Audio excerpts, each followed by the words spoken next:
الحمد لله وحده والصلاة والسلام على من لا نبي بعده ولا رسول بعده ولا معصوم بعده. أما بعد فإن خير الحديث كتاب الله وخير الهدي هدي محمد صلى الله عليه وسلم وشر الأمور محدثاتها وكل محدثة بدعة وكل بدعة ضلالة وكل ضلالة في النار. أعوذ بالله من الشيطان الرجيم. بسم الله الرحمن الرحيم. الله لا إله إلا هو الحي القيوم لا تأخذه سنة ولا نوم له ما في السماوات وما في الأرض من ذا الذي يشفع عنده إلا بإذنه يعلم ما بين أيديهم وما خلفهم ولا يحيطون بشيء من علمه إلا بما شاء وسع كرسيه السماوات والأرض ولا يؤوده حفظهما وهو العلي العظيم.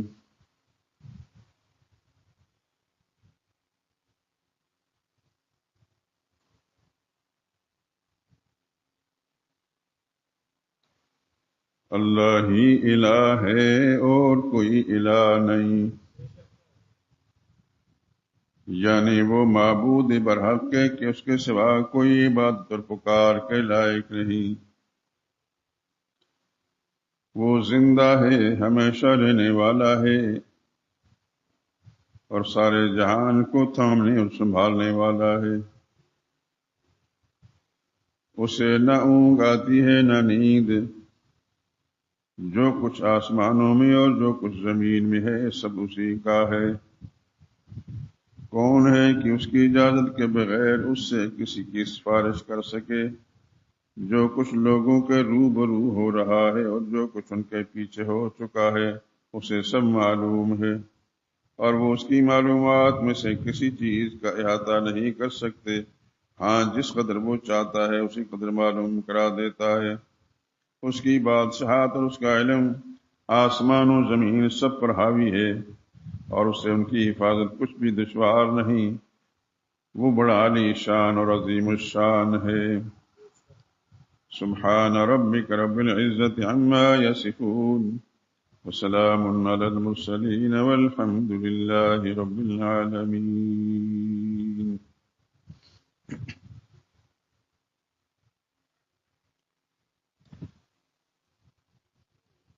درود پاک پڑھ لیں۔ اللہم صلی علی محمد وعلی آل محمد كما صليت على إبراهيم وعلى آل إبراهيم إنك حميد مجيد۔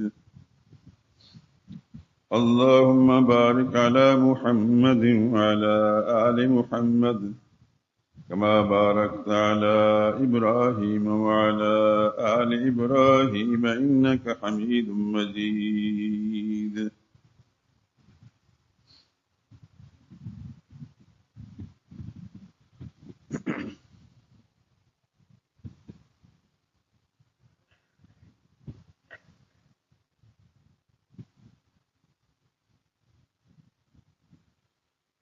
خدا سے بڑھ کے ہو سکتا نہیں ہے مہرباں کوئی، سوا اس کے نہیں ہے خالق کون و مکاں کوئی۔ اسی کے حکم سے فصل بہار آتی ہے گلشن میں، دکھا سکتا نہیں اس کے سوا عہد خزاں کوئی۔ مشیت اس کی جب تک راہ بر بن کر نہ آ جائے، نشان منزل کا پا سکتا نہیں ہے کارواں کوئی۔ وہی مجبور و مضطر کی دعائیں سننے والا ہے، وہی مجبور و مضطر کی دعائیں سننے والا ہے، کرے کیوں آستانے غیر پر آہو فغاں کوئی۔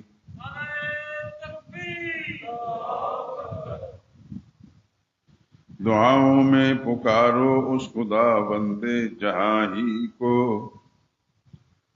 دعاؤں میں پکارو اس خدا بندے جہاں ہی کو، نہیں جس کے سوا حاجت روائے دو جہاں کوئی۔ وہی ہے حامی و ناصر، وہی ہے حاضر و ناظر، وہی ہے حامی و ناصر، وہی ہے حاضر و ناظر، بجز ذات خدا ہرگز نہیں ہے غیب داں کوئی۔ زمین و آسمان، شمس و قمر دن رات شاہد ہیں، نہیں اس کے سوا ارض و سما کا حکمراں کوئی۔ اسی کے قبضہ قدرت میں ہے نفع و ضرر سب کا، سوا اس کے نہیں ہے مالک سود و زیاں کوئی۔ کسی کو کیا خبر کیا کچھ چھپا ہے پردہ شب میں، کسی کو کیا خبر کیا کچھ چھپا ہے پردہ شب میں، نہیں قدرت کے اسرار نہاں کا رازداں کوئی نہ۔ خدا کے نام ہی سے مشکلیں آسان ہوتی ہیں، خدا کے نام ہی سے مشکلیں آسان ہوتی ہیں، بنائے تو خدا کے نام کو ورد زباں کوئی۔ یہی تعلیم قرآن ہے، یہی ہے حاصل سنت، یہی تعلیم قرآن ہے، یہی ہے حاصل سنت، نہیں معبود برحق جز خدا بند جہاں کوئی۔ اسی کا دامن رحمت پناہ عاصیاں ہوگا، نہیں ہرگز کہیں اس کے سوا دارالامان کوئی۔ ظہور اللہ کی توحید پر ایمان ہو جس کا، ظہور اللہ کی توحید پر ایمان ہو جس کا، نہ اس کو مال کی پرواہ نہ اس کو خوف جاں کوئی۔ خدا سے بڑھ کے ہو سکتا نہیں ہے مہربان کوئی، سوا اس کے نہیں ہے خالق کون و مکان کوئی۔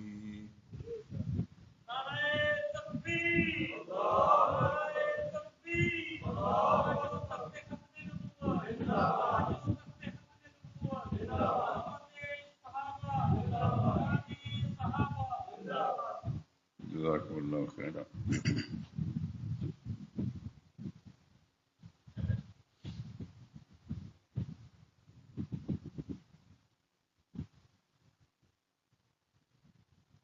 حضرات گرامی، یہ ایک آیت گزشتہ 2-3 ہفتوں سے خطبات جمعہ کے اندر تلاوت کی جاتی ہے، اور اس کے سلسلے میں یہ عرض کیا جا چکا کہ سارے قرآن کریم بلکہ تمام آسمانی اور الہامی کتابوں کے اندر اس شان کی کوئی آیت اللہ نے نازل نہیں فرمائی۔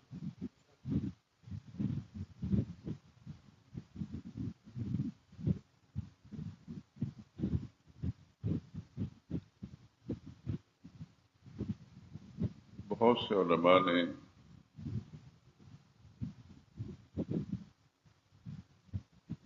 یہ بیان فرمایا ہے کہ یہ آیت اسم اعظم کا درجہ رکھتی ہے۔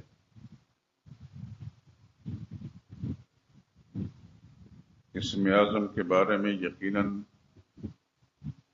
آپ سن چکے ہوں گے، یہ اللہ کا ایسا کلام ہے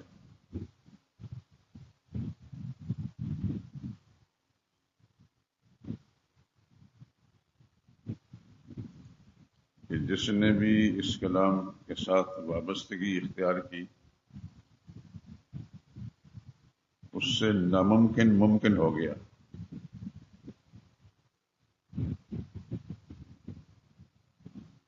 اسم اعظم ایسی چیز ہے کہ ناممکن کو ممکن بنا دیتا ہے۔ میرے خیال میں یقیناً کسی موقع پر میں نے آپ حضرات کی خدمت میں عرض کیا ہوگا، صحیح مجھے بھی یاد نہیں، لیکن میں چاہتا ہوں کہ اب پھر دوہرا دوں۔ قرآن حکیم کی ایک صورت ابھی آپ کے سامنے وہ آیت ہی پڑھ کر میں بیان کر دیتا ہوں۔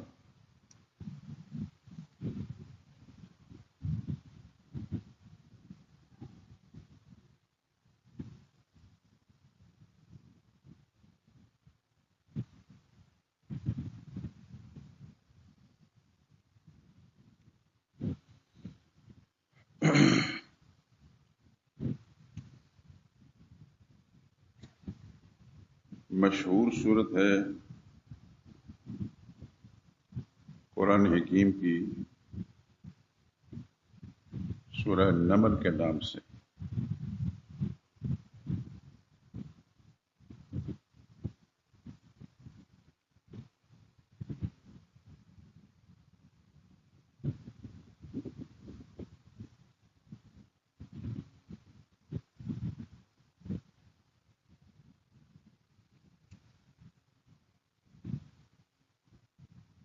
اس سورہ مبارکہ میں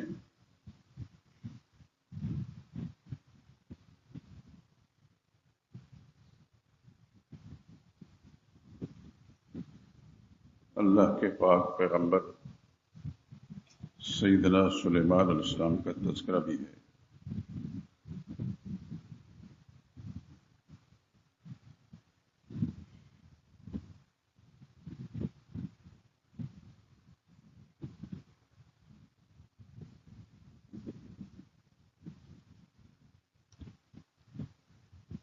اور مزے کی بات یہ ہے کہ اس سورہ مبارکہ میں دونوں باپ بیٹے انبیاء سیدنا داؤد علیہ السلام اور ان کا فرزند سیدنا سلیمان علیہ السلام کا تذکرہ ہے۔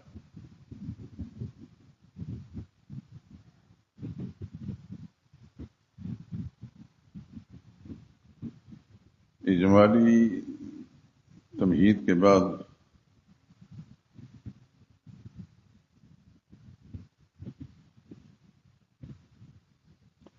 سلیمان علیہ السلام کے بارے میں یہ آپ جانتے ہی کہ اللہ تعالیٰ نے جن و انس پر ان کو حکومت عطا فرمائی تھی،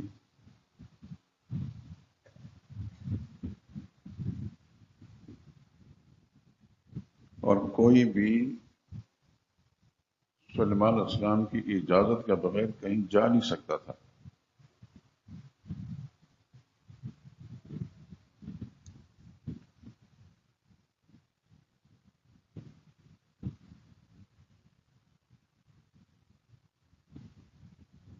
قرآن حکیم کی سورہ نمل کی آیت نمبر 17 میں یہ الفاظ ہیں، وَحُشِرَ لِسُلَيْمَانَ جُنُودُهُ مِنَ الْجِنِّ وَالْإِنسِ وَالطَّيْرِ۔ سلیمان علیہ السلام کے لیے جنوں، انسانوں اور پرندوں کے لشکر جمع کیے گئے، سب پر حکومت تھی۔ فَهُمْ يُوزَعُونَ، اور ان کی تقسیمیں ہوئیں، حَتَّى إِذَا أَتَوْا عَلَى وَادِ النَّمْلِ، یہاں تک کہ سلیمان علیہ السلام چیونٹیوں کے ایک میدان میں، ایک وادی میں پہنچے، ان کی بلوں کے پاس پہنچے۔ قالت نملۃ، ایک چیونٹی نے کہا اے چیونٹیوں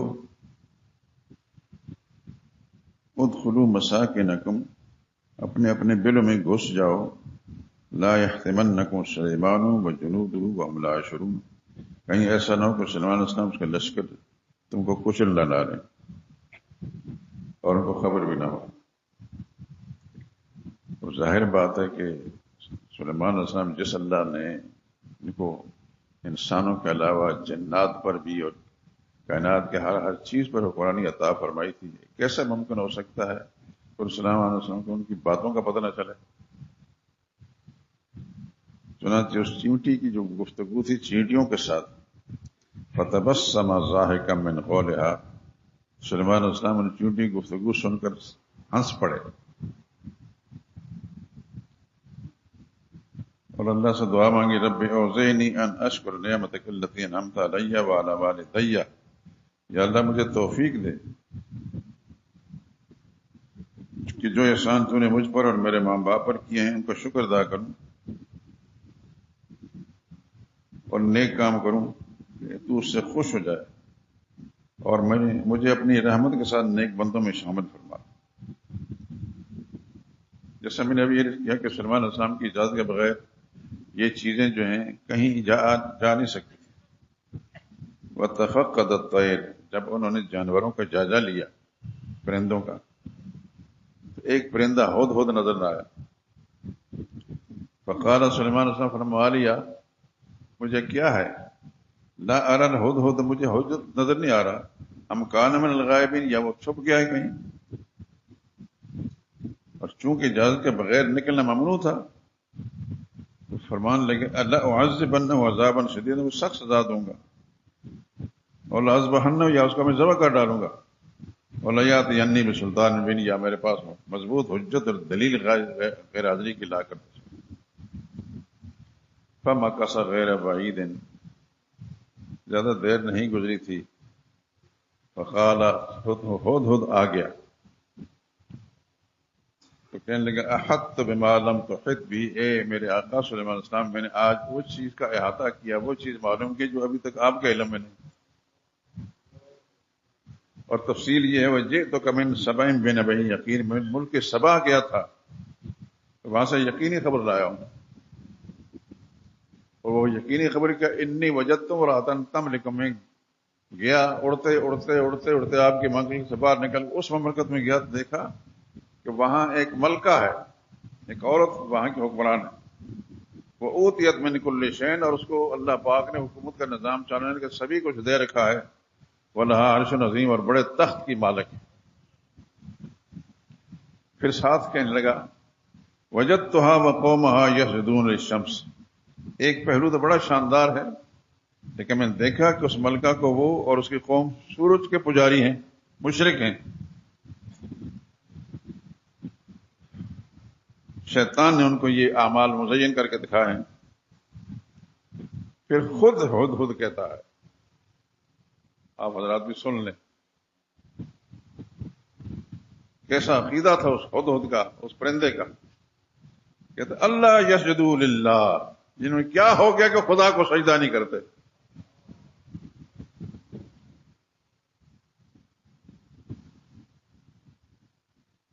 وہ اللہ یخرج الخبء فی السماوات والارض، جو آسمان و زمین کی ہر چیزوں کو، چھپی ہوئی چیزوں کو ظاہر کرتا ہے، وَيَعْلَمُ مَا تُخْفُونَ وَمَا تُعْلِنُونَ، جو چھپاتے ہو، جو سجدہ جو تم ظاہر کرتے ہو اس کو بھی جانتا ہے۔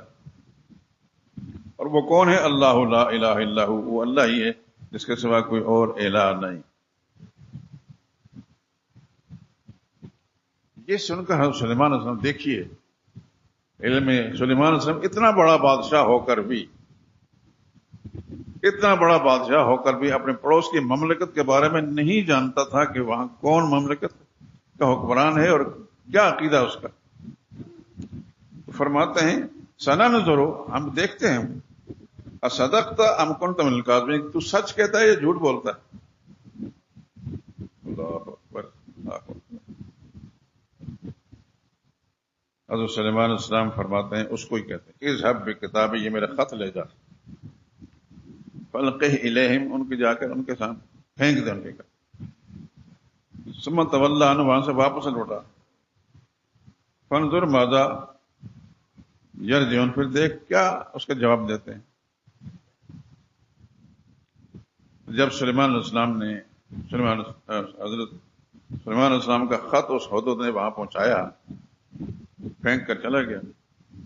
ملکہ نے دیکھا، قالت، کہنے لگی، یا ایھا الملأ، میرے وزیروں مشیروں، انی القی الیہ کتاب کریم، میرے پاس ایک بڑا معزز قسم کا خط گرایا گیا ہے. اور اس کا خط کا سرنامہ کیا ہے؟ انہ من سلیمان وانہ بسم اللہ الرحمن الرحیم. خط سلیمان نے بھیجا ہے اور میں لکھا ہے اللہ کے نام سے شروع کرتا ہوں جو رحمان الرحیم. اور ساتھ اگلی بات کیا ہے؟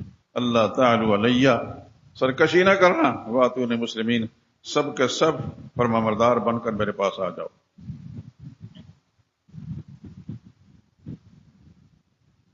پھر ملکہ کہتی ہے اپنے کابینہ کے لوگوں کو، یا ایھا الملأ افتونی، میرے وزیر و مشیر مجھے بتاؤ اس معاملے میں، ما کنت قاطعۃ امرا حتی تشهدون، میں کوئی حتمی فیصلہ نہیں کرتا جب تک تم کچھ نہ بتاؤ.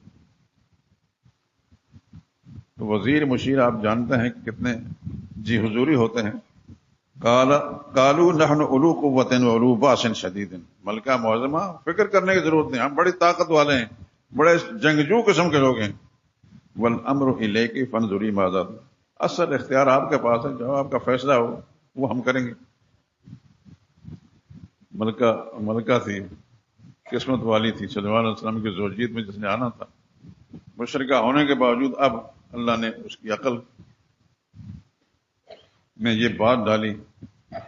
کہنے لگے ان الملوک اذا دخلوا قریۃ افسدوها. سن لو بھائی، جب دو حکومتیں آپس میں لڑتی ہیں تو قرآن کسی ملک میں جب چڑھائی کرتے ہیں تو اس ملک کو تاخت و تاراج کر دیتے ہیں. وجعلوا اعزۃ اہلها، وہاں کی ذلت تمام کے معززین کو ذلیل کر کے چھوڑ دیتے ہیں. وکذالک یفعلون، لگتا ہے یہ حکمران بھی ہمارے ساتھ ایسا ہی کرے. پھر کہنے لگی وانی مرسلۃ الیہم بہدیۃ، میں ایک تجربہ کرتی ہوں اس بادشاہ جس کا خط آیا ہے، میں ایک ہدیہ بھیجتی ہوں، پھر دیکھتی ہوں کہ کیا جواب ملتا ہے. سلیمان علیہ السلام کے پاس جب اس کا ہدیہ آیا، سنا ہے کہ ہیرے جواہرات اور پتہ نہیں کیا کچھ بھیجے تھے. اللہ کے پیغمبر نے فرمایا اتمدوننی بمال، مال سے مجھے مدد کرنا چاہتے ہو؟ فما آتانی اللہ خیر مما آتاکم، میرے پاس جو اللہ نے دیا ہے وہ تم تصور بھی نہیں کر سکتے. بل انتم بہدیتکم تفرحون، تم اپنے ہدیوں کے ساتھ اپنے ہیرے جواہرات خود خوشیاں مناؤ. واپس کر دی. اور فرمایا ارجع الیہم، جاؤ ان کے پاس، فلناتینہم بجنود لا قبل لہم، ان کے پاس میری طرف سے پیغام دے دو کہ میں ایسا لشکر لے کر آؤں گا جس کا تم مقابلہ نہیں کر سکو گے، اور تمہارے ملک سے ہم تمہیں نکال دیں گے، ذلیل کر کے نکال دیں گے. اصل جو یہ سارا قصہ نہیں سنا تھا، میں نے آیت کرسی کے سلسلے میں جو بات کہی تھی وہ بات سنانا چاہتا ہوں کہ سلیمان علیہ السلام کے پاس ملکہ بلقیس کا وہ تخت کیسے آیا.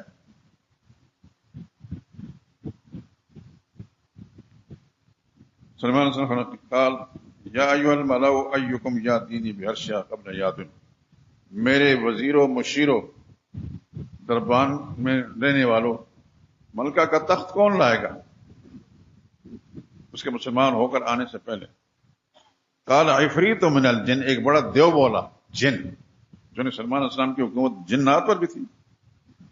انا آتی کا آقا سلیمان علیہ السلام، ہم لائیں گے آپ کے پاس.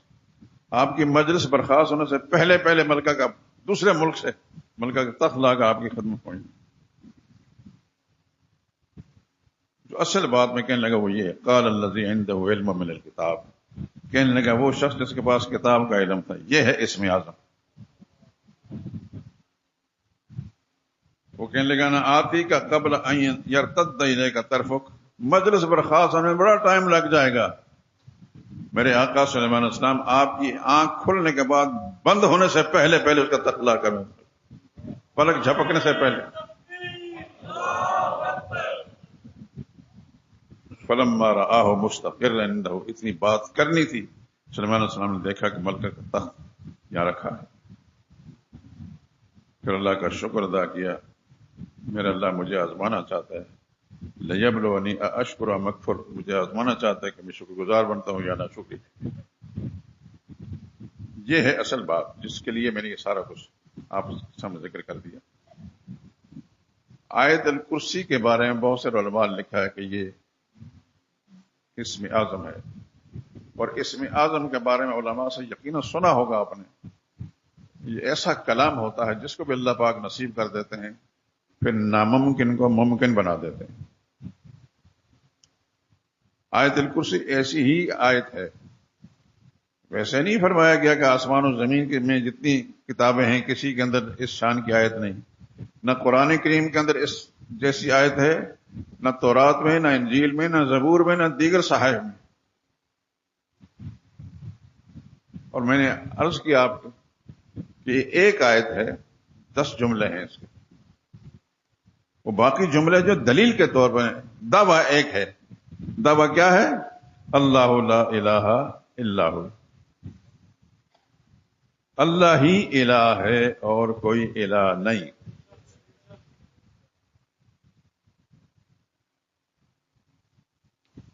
اللہ کرے کہ ہم سب کو یہ سمجھ میں آ جائے، ہم سب کو سمجھ میں آ جائے الہ کون ہوتا ہے۔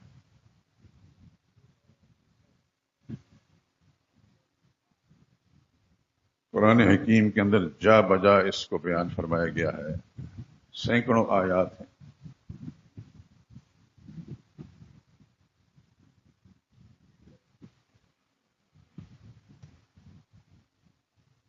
اور یاد رکھیں کہ ہر پیغمبر جو بھی اللہ پاک نے دنیا میں بھیجے،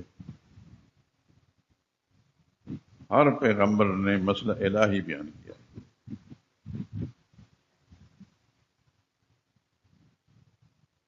قرآن حکیم کی یقیناً آپ تلاوت کے دوران سوچتے ہوں گے، غور کرتے ہوں گے، انبیاء کرام علیہ السلام کی دعوتوں کا ذکر بھی قرآن کریم میں جا بجا موجود ہے، لیکن آپ دیکھتے ہیں کہ کسی نبی کی شریعت کے اندر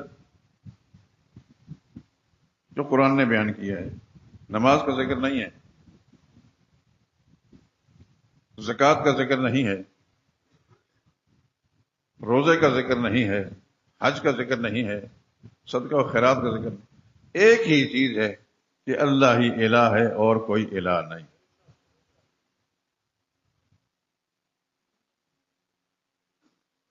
اور میں ایک سے زائد مرتبہ آپ حضرات کے گوش گزار کر چکا کہ آخری پیغمبر ہمارے آقا حضرت محمد مصطفیٰ صلی اللہ علیہ وسلم پر جب اللہ کی طرف سے وحی نازل ہوئی، نبوت ملی، تو نبی کریم صلی اللہ علیہ وسلم نے اپنے شہریوں کو،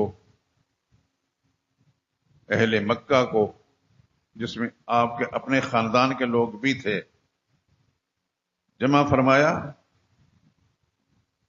اور صفا پہاڑی جس پر یقیناً آپ حضرات جن کو اللہ پاک نے حرمین شریفین کی زیارت نصیب فرمائی ہے، وہ صفا پہاڑی سے جا کر شروع کرتے ہیں سعی، طواف کرنے سے فارغ ہو کر پھر صفا پہاڑی پر جاتے ہیں، وہاں سے سعی شروع کرتے ہیں، وہاں سے مروہ تک، مروہ سے صفا تک، یہ 7 چکر ہیں، 7واں چکر آ کر مروہ پر ختم ہو جاتا ہے۔ وہاں اس کے بعد پھر سمجھو عمرہ مکمل ہو گیا۔ عمرے کے یہ 2 رکن ہیں، طواف اور سعی۔ اس کے بعد فارغ ہونے کے بعد لوگ اپنا احرام کھول دیتے ہیں، اور ساتھ ہی حجام بیٹھے ہوتے ہیں۔ اب میں کئی سال سے جا نہیں سکا، تازہ ترین صورتحال میرے علم میں نہیں، لیکن جب تک میں گیا اس وقت تک ایسے ہوتا تھا، وہاں سے فارغ ہونے کے بعد لوگ ان حجاموں کے پاس چل جاتے تھے، بال کٹواتے تھے، بال منڈواتے تھے، بس فارغ ہو جاتے۔ تو صفا پہاڑی پر محمد مصطفیٰ صلی اللہ علیہ وسلم نے کھڑے ہو کر سارے اہل مکہ کو بلایا،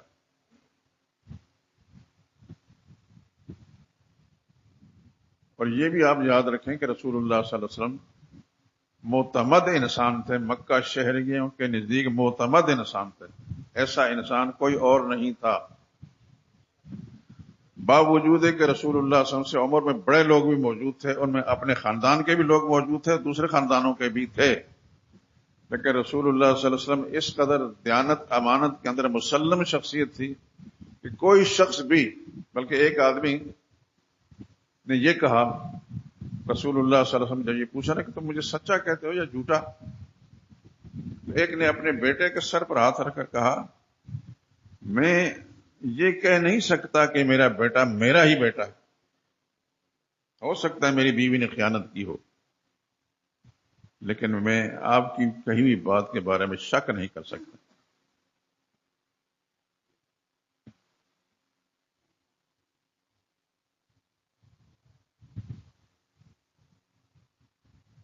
جربنا لک مرارا، ہم نے آپ کے بارے میں ایک بار نہیں کئی بار تجربے کیے ہیں، سوائے سچائی کے آپ کے اندر اور کچھ بھی نہیں دیکھا۔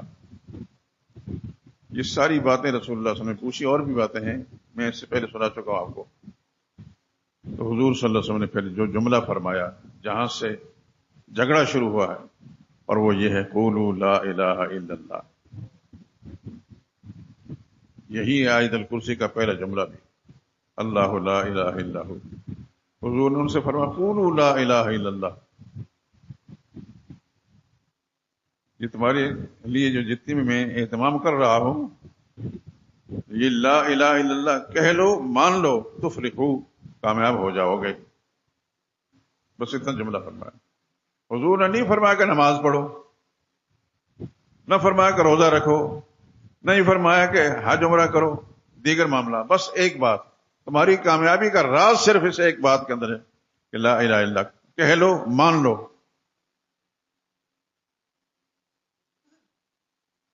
اللہ اکبر۔ قرآن کریم بتاتا ہے وَانْطَلَقَ الْمَلَأُ مِنْهُمْ، کتنی سی بات سننے کے ساتھ ایک ہنگامہ برپا ہو گیا، اٹھ کر کھڑے ہو گئے، کوئی ادھر بھاگ رہا ہے، کوئی ادھر بھاگ رہا ہے، اور ایک دوسرے کو کہتے ہیں انمشو، جاؤ جاؤ جاؤ، یہاں سے نکلو، وَاصْبِرُوا عَلَىٰ آلِهَتِكُمْ، اپنے خداؤں پر جمے رہو، اپنے حاجت رواؤں جن کو اب باپ دادا سے مانتے چلے آ رہے ہو انہیں پر قائم رہو۔ یہ محمد کیسی باتیں کر رہے ہیں، سارے خاندان کا دین و مذہب جو ہے اس کا انکار کرا رہے ہیں، اور پھر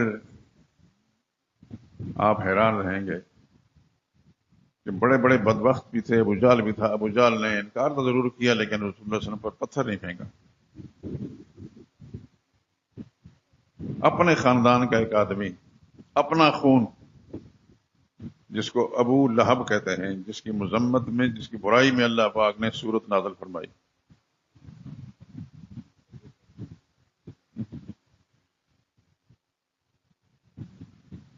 اس نے پتھر پھینکا اور ساتھ کہنے لگا بدبخت لوگوں، چلو ان کی بات نہ سنو، محمد کی بات نہ مانو، یہ غلط باتیں کرتے ہیں۔ آپ اندازہ کریں کہ اس وقت اللہ کے پیغمبر کے دل پر کیا گزری ہوگی صلی اللہ علیہ وسلم، کہ اپنا خون اس انداز سے پیش آ رہا ہے۔ پھر اللہ کی شان پر قربان جائیں کہ قرآن کریم کے اندر پھر بڑے بڑے کفار کا تذکرہ ہے، لیکن اجمالی ہے، یہ بدبخت وہ آدمی ہے کہ جس کا نام لے کر اللہ نے سورت نازل فرمائی۔ آج 1500 سال سے زیادہ عرصہ گزر چکا ہے قرآن کریم کو اترے ہوئے، اور آنے والے زمانے میرا رب ہی جانتا ہے کتنا عرصہ گزرے گا۔ تبت یدا ابی لہب، ابو لہب کے دونوں ہاتھ ٹوٹ گئے یا ٹوٹ جائیں، ابو لہب کے نام پر سورت اللہ نے نازل فرمائی۔ حالانکہ یہ وہ شخص تھا کہ جس نے رسول اللہ صلی اللہ علیہ وسلم کی پیدائش پر، آپ کی ولادت پر اتنی خوشی منائی کہ جس کنیز نے، جس باندی نے اپنے آقا کو یعنی ابو لہب کو خوشخبری سنائی کہ آپ کے بھائی عبداللہ کے ہاں ایک بیٹا پیدا ہوا ہے، تو اتنا خوش ہوا یہ ابو لہب کہ وہیں اشارہ سے اس نے جا تو آزاد ہے، اتنی بڑی خوشخبری سنائی. لیکن ساری چیزیں جو ہیں دار و مدار عقیدے پر ہوتا ہے یار، یہ یاد رکھیں سارے دوست اچھی طرح ذہن نشین توجہ میری طرف کر کے، عقیدے پر سارا دار و مدار ہے.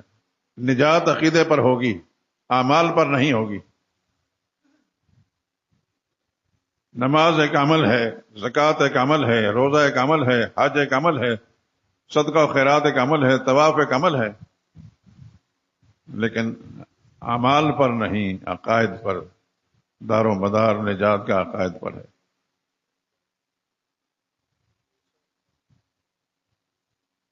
عقیدہ جب خراب تھا تو اللہ نے اس کی مذمت میں سورت نازل فرما دی، اور وہ ایسی سورت ہے جو قیامت تک پڑھی جائے گی، اور مذمت ہر مسلمان تلاوت کے دوران ابو لہب پر لعنت بھیجتا جائے گا.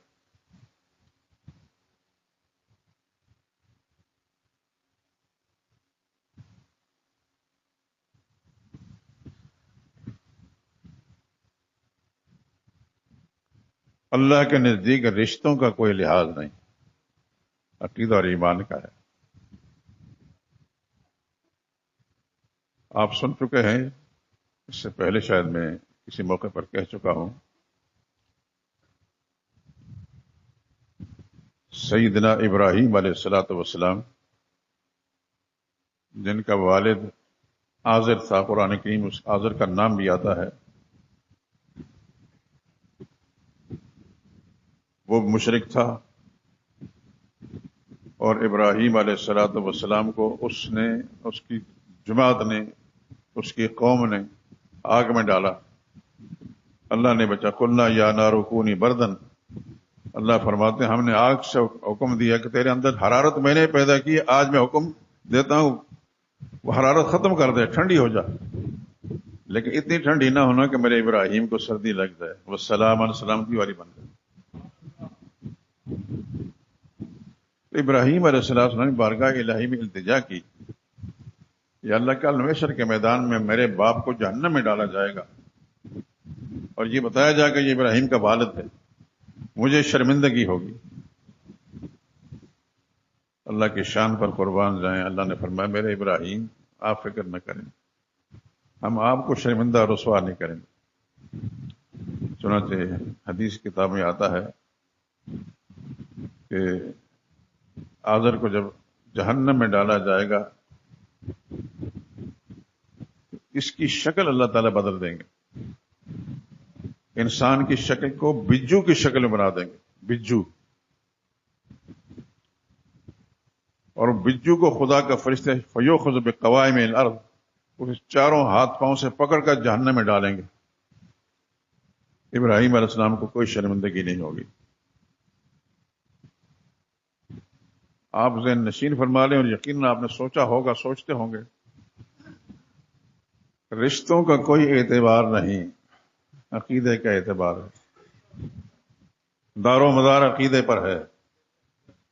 کوئی شخص کسی بڑے خاندان کا کیوں نہ ہو، اگر خدا کے پیغمبر کے ساتھ وہ عقیدہ نہیں ملتا تو اس کی کوئی قیمت نہیں خدا کے سامنے.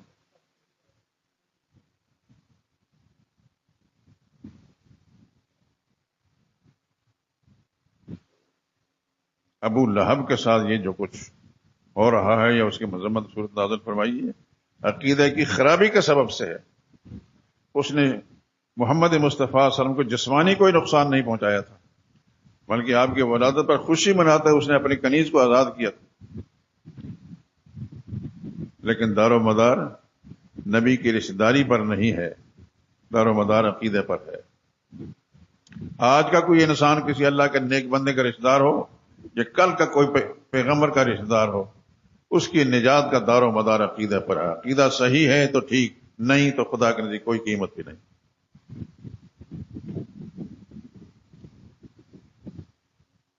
یہی بات میں آپ حضرات سے بار بار عرض کر رہا ہوں. سوچتے ضرور ہو آپ ہوں گے کہ اتنے دن ہو گئے آگے نہیں چل رہا. آیت الکرسی کے بالکل شروع میں اللہ لا الہ الا ہو، اللہ ہی الہ ہے اور کوئی الہ نہیں. یہ دعویٰ ہے اور دلیل ہے الحیو، کہ وہ زندہ ہے اور ایسی زندگی کا مالک جس پر موت نہیں ہے۔ اسی سورہ مبارکہ میں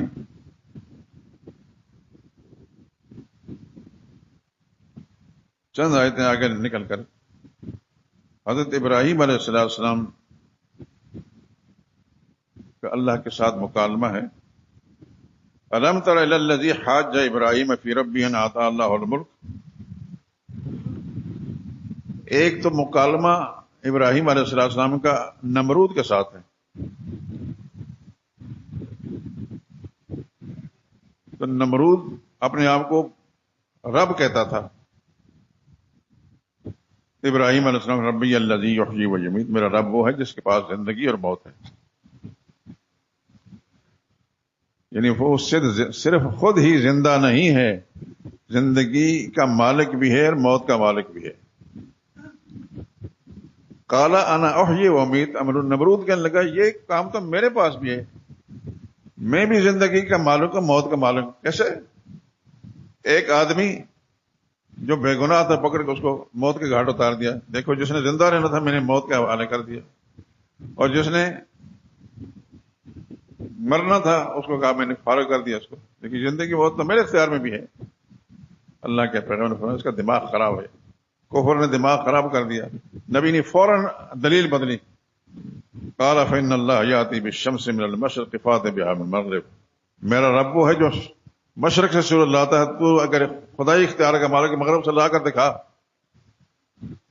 قرآن کہتا ہے فبہت الذی کفر، کافر مبہوت اللہ جواب ہو گیا۔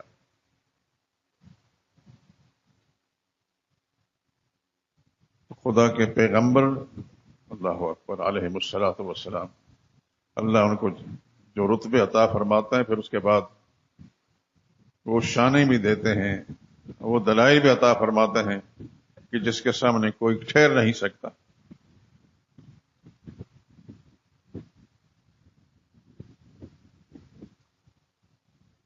تو محمد مصطفیٰ صلی اللہ علیہ وسلم پر جو قرآن نازل ہوا، اس قرآن کے اندر یہ سورہ مبارکہ سورہ بقرہ بھی ہے، اور سورہ بقرہ کی یہ آیت بھی ہے۔ یہ آیت نمبر ہے 255، مشہور آیت ہے آیت الکرسی۔ جیسے میں نے ابھی عرض کیا کہ یہ آیت الکرسی کے بارے میں بہت سے علماء کہتے ہیں یہ اسم اعظم کے طور پر اللہ نے اس میں ایسی تاثیر رکھی ہے۔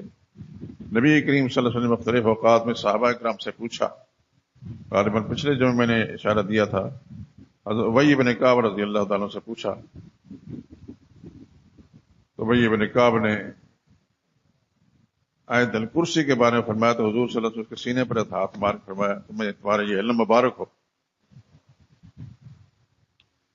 میری ایک گزارش آپ حضرات سے پہلے بھی رہی اور آج پھر کرتا ہوں،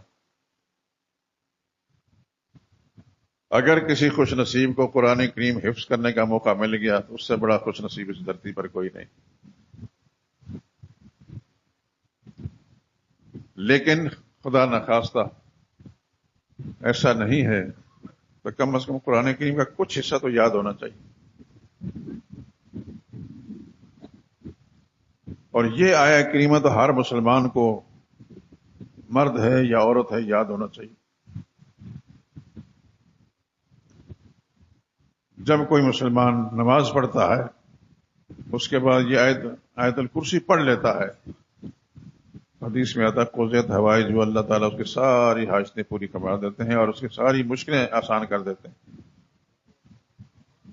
1 منٹ بھی نہیں لگتا اس آیت کو پڑھنے میں۔ اب حضرات سے میری گزارش ہے کہ اس آیت کو ضرور یاد کر لیں۔ اس کے اندر وہ کچھ ہے جس کا تصور بھی ہم نہیں کر سکتے۔ اگر میں زندہ رہا تو اس آیت کے باقی جو جملے ہیں اس کے بارے ایک ایک کے بارے میں آپ کو پوری تفصیل میں بیان کروں گا، لیکن آپ حضرات سے یہ گزارش ہے کہ اس کو یاد کر لیں، اور خود ہی یاد نہ کریں بلکہ اپنی بیگمات کو بھی یاد کرائیں، اپنی بچیوں کو بھی یاد کرائیں، اپنے بچوں کو بھی یاد کرائیں۔ اگر قرآن کریم حفظ کر لیا تو ظاہر قسمت، اس سے بڑھ کر بڑا خوش نصیب کیا ہو سکتا ہے؟ لیکن خدا نخواستہ ایسا نہیں ہے تو کم از کم آیت الکرسی تو یاد کر لیں۔ نماز پڑھنے کے بعد آیت الکرسی پڑھیں گے تو اللہ پاک آپ کو ساری حاجتیں پوری کر دیں گے۔ اللہ آنے والی مشکلات کو آسان کر دیں گے.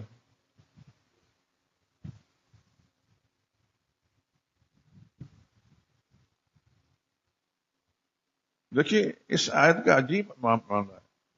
اس کی جو آگے دلائل بیان کیے گئے، اللہ حی بھی ہے، قیوم بھی ہے، وہ زندہ بھی ہے، ایسا زندہ کہ اس پر موت نہیں ہے. دنیا میں اور کوئی ایسا زندہ نہیں جس پر موت نہ ہو.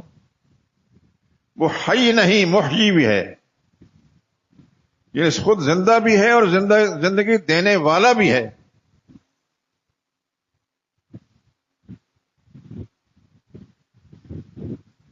جیسے ابراہیم علیہ السلام کا ابھی میں نے نمرود کے ساتھ مکالمہ بیان کیا تو قرآن کریم میں ابراہیم علیہ السلام فرمایا ربی الذی یحیی و یمیت، میرا رب وہ ہے جو زندگی کا مالک بھی ہے، زندگی دیتا بھی ہے اور موت بھی دیتا ہے. خود ہی زندہ نہیں، زندگی دینے والا بھی وہی ہے. اور اس قسم کی آیات قرآن کریم کے اندر جا بجا موجود ہیں.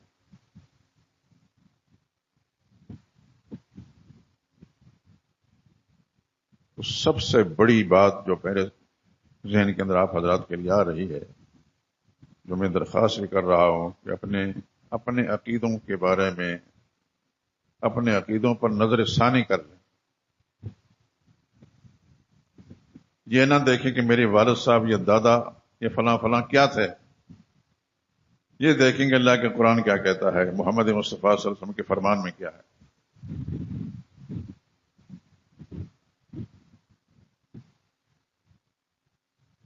آیت الکرسی کیا کہتی ہے. اور ایک بات اور، آیت الکرسی پر انشاءاللہ بیان ہوگا تو تفصیل آئے گی، لیکن ابھی اجمالاً میں ذکر کر دیتا ہوں. قرآن حکیم کے اندر اللہ تعالیٰ کی جو صفات بیان ہوئی ہیں ان کا خلاصہ صرف دو باتیں ہیں، اور اس کو بھول نہ جانا. میرا فرض بنتا ہے کہ میں آپ حضرات کے گوش گزار کر دوں، اور آپ کا فرض بنتا ہے کہ اس کو ذہن نشین فرما لیں. اللہ تعالی کی جو شان ہے انبیاء اکرام نے بیان فرمایا، قرآن کریم کے اندر تمام آسمانی کتابوں کے اندر بھی ہے. اس کا خلاصہ صرف دو باتیں ہیں. ایک تو یہ کہ اللہ تعالیٰ ساری طاقتوں کا مالک ہے، اس کو بھول نہ جانا. اور دوسری بات یہ کہ سب کچھ جاننے والا بھی اللہ ہی ہے.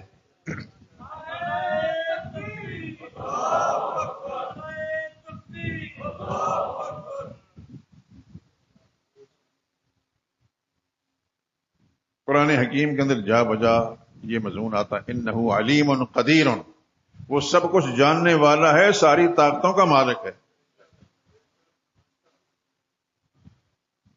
قرآن حکیم جو کچھ بھی ہمارے سامنے بیان کرتا ہے اس کا خلاصہ نکالنے سے دو باتیں نکلے گی. اللہ ساری قدرتوں کا مالک بھی ہے، سب کچھ جاننے والا بھی ہے. اور سب کچھ جاننے والا بھی کوئی نہیں ہے اللہ کے سوا. ابھی چند منٹ پہلے میں نے حضرت سلیمان علیہ السلام کا حال بیان کیا تو قرآن کریم کے حوالے سے، تو ہد کو جب غائب پایا تو سمجھا کہ یہ میری اجازت کے بغیر نکل گیا. تھوڑی دیر کے بعد آ گیا تو سلیمان علیہ السلام کدھر گئے تھے، کہاں تھے تم؟ تو وہ کہتا انی وجدت میں یہاں سے نکلا تو کسی ایسے علاقے میں چلا گیا جو آپ کی مملکت سے باہر ہے، اور وہاں دیکھا کہ وہاں کے حکمران ایک ملکہ ہے، عورت مرد نہیں ہے، عورت ہے. بہت اللہ تعالیٰ نے اس کو حکومت کا نظام چلانے کے لیے وسائل دے رکھے ہیں، لیکن مشرکہ بھی ہے. سلیمان علیہ السلام پھر آزماتے ہیں کہ میں دیکھتا ہوں کہ تو سچ کہتا ہے جھوٹ بولتا ہے. تو کیا اس کا نتیجہ کیا نکلا کہ سب کچھ جاننے والا اللہ ہی ہے. سلیمان علیہ السلام عظیم پیغمبر ہیں، عظیم شان پیغمبر میں قرآن کریم سے معلوم ہوتا ہے کہ سب کچھ جاننے والے نہیں تھے. ان کی مملکت کے اندر ان کی رعایا میں سے ایک پرندے نے ان کو ایک اطلاع دی، لیکن ابھی تک انہیں یقین نہیں آیا کہ سچ کا اصدقتا سننظر اصدقتا ام کنت من الکاذبین، ہم دیکھتے ہیں کہ تو سچ کہتا ہے جھوٹ بولتا ہے. اگر سب کچھ جاننے والے ہوتے تو سلیمان علیہ السلام پہلے ہی سے جانتے ہوتے یہ میری مملکت ہے اور ساتھ والی مملکت میں ایک ملکہ کی ہے. اتنے بڑے پیغمبر ہو کر بھی سب کچھ جاننے والے نہیں تھے. سب کچھ جاننے والی ذات صرف اللہ ہی کی ہے.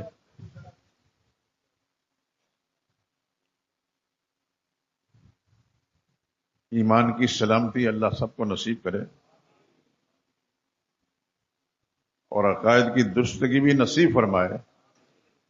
لیکن ایک بات یاد رکھیں، قرآن حکیم کے ساتھ اپنا تعلق مضبوطی کے ساتھ وابستہ کر لیں. قرآن سے تعلق صحیح ہوگا تو سب کچھ درست ہوگا. قرآن سے تعلق اگر کمزور ہوا تو ہر وقت خطرہ ہی رہے گا.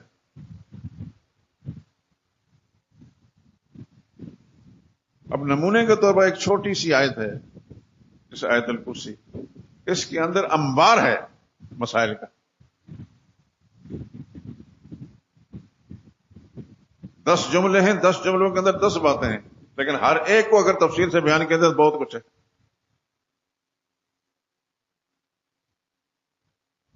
لیکن ایک اللہ کے پیغمبر کے فرمان مطابق یہ بڑی شان والی آیت ہے. ایسی آیت نہ قرآن میں ہے، نہ تورات میں، نہ انجیل میں، نہ زبور میں، نہ دیگر آسمانی صحائف میں. اس شان والی آیت اللہ نے اتاری ہی نہیں. لیکن جیسے میں نے ابھی بتایا نا کہ سارے قرآن کریم کا خلاصہ، انبیاء کی دعوت کا خلاصہ 2 باتوں، ایک طاقت کا مالک بھی اللہ ہے اور سب کچھ جاننے والا بھی اللہ. اس آیہ کریمہ کے جو 10 جملے ہیں اس کا خلاصہ میں نکالیں تو یہی 2 باتیں نکلتی، یہی 2 باتیں نکلیں گی.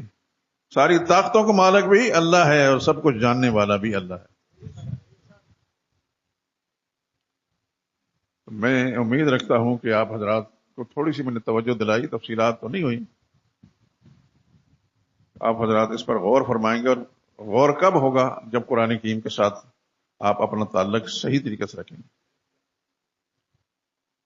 ایک بات میں آپ حضرات سے گزارش کرتا ہوں،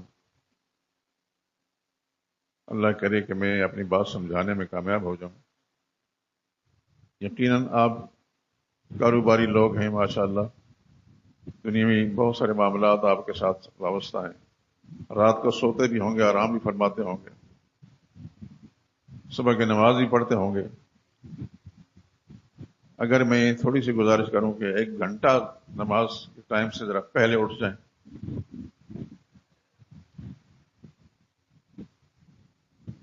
اور اس وقت قرآن کریم کی تلاوت بھی کریں جتنی بھی کر سکتے ہیں، تو پھر انشاءاللہ العزیز جتنی باتیں میں کر رہا ہوں یہ ساری کی ساری اللہ پاک آپ کو نصیب کریں گے. قرآن حکیم کی تلاوت کے لیے اس سے زیادہ موزوں ٹائم کوئی بھی نہیں، اس سے زیادہ موزوں ٹائم کوئی نہیں. میرا بڑا تجربہ ہے، مجھے اللہ نے جو توفیق دی ہے اسی طریقے سے میں کرتا ہوں، الحمدللہ العظیم.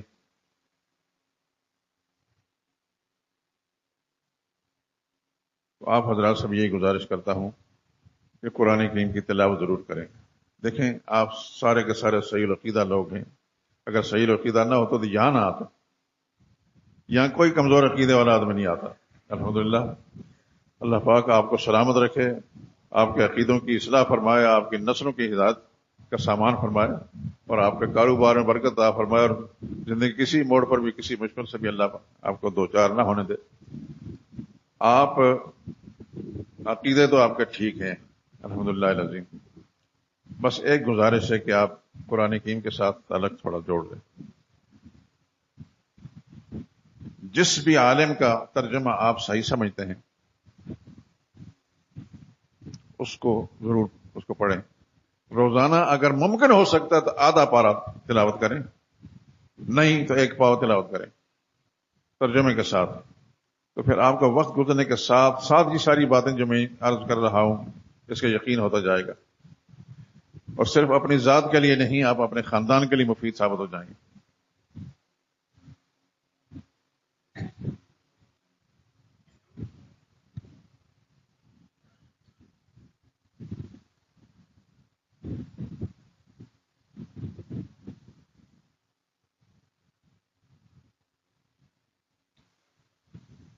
کسی دوست نے رکا لکھا میرا نام محمد عبید اللہ، دو کئی نقطے پڑے ہوئے اس وقت میں، میرا نام عبداللہ ہے، ماشاءاللہ بڑا خوبصورت نام ہے، اللہ مبارک کرے اس کو، اور اللہ تعالیٰ نے مجھے بیٹی دی ہے، اس کا نام رکھنا ہے، زینب نام رکھیں۔ اللہ کے پاک پیغمبر کو جب بیٹی نصیب ہوئی، سب سے بڑی بیٹی رسول اللہ صلی اللہ علیہ وسلم کی سیدہ زینب ہے رضی اللہ تعالی عنہ، اگرچہ اس کے علاوہ بھی بڑے بڑے نام ہیں، مثلا ناموں کے اندر سیدہ مریم سب سے اونچی ہیں، پیغمبر کی ماں ہیں، اور وہ قرآن کریم کے فیصلے کے مطابق۔ پھر اس کے بعد دو خواتین دنیا میں آتی ہیں، ایک سیدہ عائشہ ہیں اور سیدہ خدیجہ ہیں، باقی سب نام اس کے بعد ہیں۔ لیکن حضور صلی اللہ علیہ وسلم نے اپنی صاحبزادی کا نام جو رکھا تھا، تو میں نے اس لیے آپ حضرات کو تجویز دے دی، جس کو بھی اللہ تعالیٰ توفیق دے آپ کو نام تجویز کر لیں اور اس کو رکھ لیں، اللہ پاک آپ کے لیے مبارک کرے۔ یہ جو سیدہ زینب ہے، میں تھوڑی سی بات کر لوں اس سے۔ حضور صلی اللہ علیہ وسلم کی یہ وہ صاحبزادی ہیں جو مدینہ طیبہ جاتے ہوئے مشرکوں کے حملے سے یہ سواری سے گر گئی تھیں، زخمی ہو گئی تھیں، اور حمل ضائع ہو گیا تھا ان کا۔ اسی زخمی حالت کے اندر پھر مدینہ طیبہ پہنچی، اور زخمی ہی حالت کے اندر بالآخر وفات پا گئیں کچھ عرصے کے بعد۔ کتابوں کے اندر لکھا ہے انہا شہیدۃ، رسول اللہ صلی اللہ علیہ وسلم کی صاحبزادی میں یہ شہیدہ ہے۔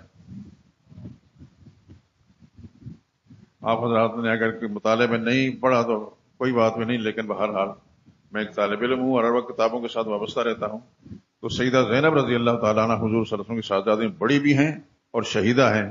اگر آپ کا دل چاہے ان کا نام پر رکھ لیں، یا باقی صاحبزادیوں کے نام پر نام رکھ لیں، نہیں تو سب سے بڑا نام پھر سیدہ مریم کا ہے، پھر عائشہ صدیقہ اور سیدہ خدیجہ ہے۔ جس کو چاہیں آپ منتخب کر لیں، اللہ تعالیٰ آپ کی اولاد کو نیک بنائے اور آپ کو بھی اپنی رحمتوں سے نواز دے۔